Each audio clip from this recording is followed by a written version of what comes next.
அர்ஜுன் நிலாவுக்கு space station போகிறதுக்கான டிக்கெட்டை கொடுத்தான். இதை பார்த்த நிலா ரொம்பவே ஹாப்பியாக, அந்த நேரம் லக்ஷ்மியும் வர நிலா அந்த டிக்கெட்டை காமிச்சு, அண்ணா என்ன ஸ்பேஸ் ஸ்டேஷன் கூட்டிகிட்டு போக போகிறாங்களே அப்படின்னு ரொம்ப ஹாப்பியாக சொன்னான். நிலாவோட சந்தோஷத்தை பார்த்த லக்ஷ்மி அவங்க சோகம், டிப்ரெஷன் எல்லாம் மறந்து சிரித்தாங்க.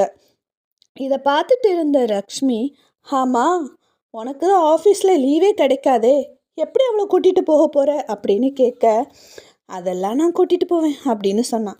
அப்போ தான் அவனோட முடியால் மறைச்சி வச்சிருந்த அவன் காயம் அவங்க கண்ணில் பட்டது. டேய், என்னடாச்சு, எப்படிடா அடிபட்டுச்சு அப்படின்னு கேட்டாங்க.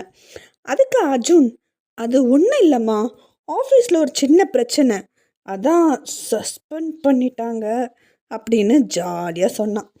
லக்ஷ்மி ஷாக் ஆகி, என்னடா சொல்கிற, சஸ்பெண்ட் பண்ணிட்டாங்களா? ஏன், நீ என்ன பண்ண?